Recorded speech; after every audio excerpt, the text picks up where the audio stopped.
Hello, everybody. I'm Troy Allen. As you know, that time has come once again where we as a nation and a country and as a people must come together and decide and choose who are we going to put in office as our next president of the United States of America. Who are we going to put in our Oval Office as commander in chief for the next 4 years to run our nation, to run our country, to help protect us and to make us better than we were before that person got into the office. Well, we don't want Hillary Clinton or Bernie Sanders in there, as that'll be just like having Barack Obama in there all over again, if not worse. When Hillary Clinton speaks, she's always constantly lying. In fact, if she told the truth, it'd be an accident. Yeah, the situation with Benghazi and Libya, the 4 Americans that were murdered over there and all that, while her and Barack Obama sat in real time and watched it happen and denied on the backup they'd requested several months earlier. So we don't want Hillary Clinton in there. We don't want Bernie Sanders in there. He's a socialist. She is too, but he'll admit he's a socialist. She won't admit she's one. So we want somebody more on the conservative Christian side. If you believe in morals, principles, standards, Christian values, conservative values, if you're leaning more in that direction, then you want somebody other than Hillary or Bernie in there. So keep that in mind. We don't want to be just as bad or worse than we have been the past 7 or 8 years. I'm going for Donald Trump, and I'll tell you why. And let me first of all say that's not to say that Ted Cruz and Marco Rubio and John Kasich don't have some good qualities, some good things and plans about them. That's not to say that they're bad. I just feel that Donald Trump is the best candidate of all the ones, the best candidate of all the ones that's out there to choose from. And I'll tell you why. I'll tell you a variety of reasons why. Number one, he's not a former politician. He's not one of the good old boys. He's not part of the establishment.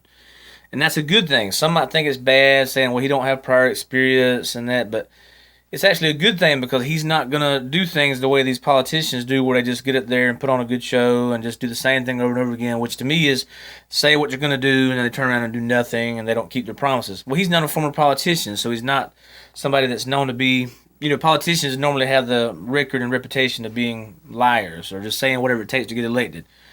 People like myself don't believe Donald Trump's that way, and him not being a former politician is one of the reasons why. Another reason why that I like him and why so many like him is that he will talk about and discuss things that the other politicians, the people who are politicians, run from. Things they avoid talking about, things that they're afraid to talk about, things that they feel is too touchy, too sensitive, that they're afraid they might offend somebody and lose votes. Donald Trump has the reputation and history of saying whatever he's thinking. Now, some may look at that and say, oh, that's a bad thing or that's unpresidential for him to say this or say that. No, he says what needs to be said and then some. So a lot of people, in fact, will say, well, maybe he shouldn't have said that or maybe he said a little too much. Well, you know what? I'd rather have somebody up there in office that will say what needs to be said and then some, as opposed to biting their tongue and thinking, well, no, that might offend them or not offend. Shouldn't be that way. I like everything about him. So far, like I said, he's not a former politician. There's nothing he won't say or talk about. Like I said, he'll talk about things that people who are politicians run from. And I like that he's in a position financially. He has the record, he has the background and history as a businessman, a successful businessman, that clearly shows that he knows what it takes to be successful. So he can take those same principles, standards, the same philosophy. He can take the same way that he became a successful businessman, and he can apply those same philosophies or strategies or principles to being president and make our country be as great as he is individually and as a businessman. So I like that. He has the history and track record to prove that he's successful. He's a billionaire, not a millionaire, a billionaire. So he can make America and do for America what he has done for himself as a businessman at this point. He can make the right kind of deals. He can get our jobs back from Mexico. I like where he stands on illegal immigration, how he supports the Second Amendment and gun rights. He's for the Christians, evangelicals, against ISIS. He wants to get rid of ISIS. So I like all those things about him. And the whole reason why that much of the Republican establishment is attacking him is because he's doing better than they ever thought about doing. And he's not one of the good old boys. He can't be bought out because he's a billionaire. He can't be bought out by, say, pharmaceutical companies and oil companies and so forth. They come along and say, hey, we'll pay you $1 million or $10 million to do this and that. He's going to go tell them to go jump off the bridge or fly a kite. He's a billionaire. He's going to be like, I don't need your money. He's the only candidate up there that's not being paid by anybody, that's funding his own campaign. And why not? I mean, he's a billionaire. He can do that. So he's in a position where he can afford to talk about things, say things, and do things that others cannot, because the people that's paying them will say, well, don't talk about this. If somebody's paying you, they basically own you. They're controlling you. You're basically their puppet. Donald Trump is the only candidate who people cannot say that about. He is nobody's puppet. He's not being controlled by others. If anybody is controlling him, it's the American people. He is speaking on their behalf. He is like America's voice. He can make America great again. He's in a position financially to do that. So in other words, he's not somebody that just started this yesterday, or somebody that doesn't know what he's doing. I mean, he has the track record that shows he is successful. So having said all that, I hope that you'll stand behind me in making Donald Trump our next president. The media's going to attack him. The Democrats are sure going to attack him. It's disappointing how the Republican establishment's attacking him when they should be standing behind him, as they have every other candidate that's ever made it this far and done this good. Normally the Republican Party would stand behind that person. He has done more good for them. They ought to be patting him on the back, saying, you're doing great things for us, and we're going to give you our support and our vote, and we're right here, to back you up, to stand beside you or behind you. But instead, they're attacking him. And if for any reason he does not win this, I would never think of the Republican establishment or politics as a whole as I have in all the years past. I've followed politics for years.